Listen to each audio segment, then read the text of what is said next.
Ethnic group is a term that everyone is pretty much familiar with, but there are also subgroups of larger ethnic groups that are called ethnographic groups. According to Wikipedia, ethnographic group consists of people living in a specific geographical area who stand out from the surrounding population and have common language, social culture, identity, beliefs, traditions, and clothing.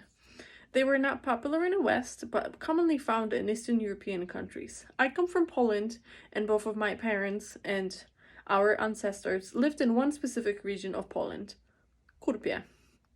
And in today's speech, I'm going to tell you a few interesting facts about Kurpie people and the work that they engaged in. The Kurpie region lays in the northeast and the north central of Poland. Originally, it was covered by the wild forest.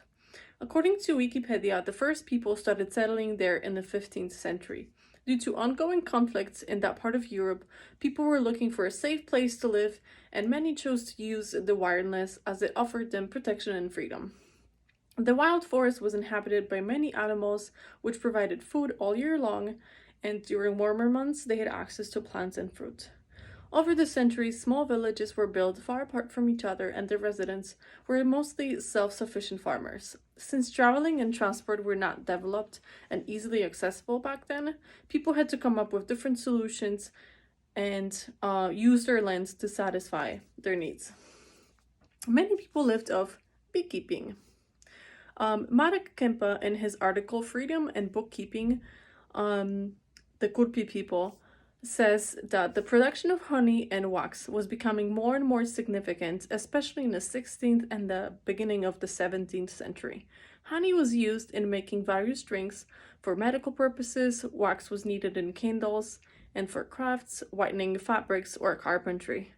The Kurpie people drilled holes in pines high above the ground using the ladder and farmed forest bees to make honey. Throughout the years, people kept their traditions of honey making, and till this day, you can find the most delicious honey in the world in the Kurpie region. And for the past 40 years, in the last weekend of August, there's an annual Kurpie Honey Harvest Festival, which I attended multiple times throughout my life as a child, where people come from all over Poland and some parts of the world to experience the centuries-old Kurpie traditions and buy some best quality honey. The Kurpie and Amber Museum, located in Vach, provides information in their article Kurpie Amber Craftsmanship on how amber was used, because the wild forest hides one of the natural gemstones in its grounds, amber. So today I'm going to show you some of the jewelry. So I have a ring that I have brought from Poland on my last trip over there. I also have a bigger bracelet with a bigger gemstone, so you can see how beautiful it is.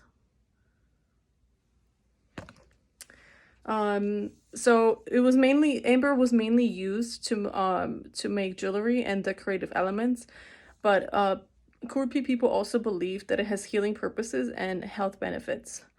To make your body stronger, men should hold amber in their left hand, and women should hold it in their right hand. If you ever visit the region, please make sure to visit the Kurpie and Amber Museum, as you can learn over there how to find amber in the ground and what techniques were used and are still used actually to process it. Interesting fact, recently my brother-in-law, who works at the sand mine, found a piece of an amber that weighed over 4 pounds, which he later sold to a local craftsman. So you can still find them in the ground. Kurpie people have an artistic soul and created many pieces of folk art. My favorite is the paper cutout. Kurpie women started creating them in the 19th century and used them to decorate the interiors of their homes. They usually represent some, folk images or religious images. They're cut with this use of special sheep shaving scissors. This technique requires lots of precision and practice, but the outcome is beautiful. My aunt, who lives in a small Kurpie village, makes them and passed her knowledge on this method to her granddaughter, so they all know how to make them. I personally love the paper cutouts, and I brought some of them home to my home here in America, as they remind me of my homeland and bring good memories. So please take a look at some. I have framed a couple of these, and I have them throughout my house. So as you can see, there's lots of details included in it. A lot of small elements that are being cut out, and similar design actually can be found on the outside of the house.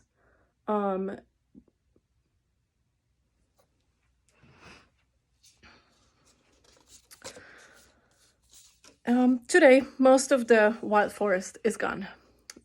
It was cut out to accommodate the growing population and agriculture. Unfortunately, most of the wild animals do not live there freely anymore, and only few species can be seen in the wild. Although modern Kurpie people keep most of their traditions alive, and they're very proud of them and their cultural identity. I highly recommend putting Kurpie region on your travel bucket list. Thank you.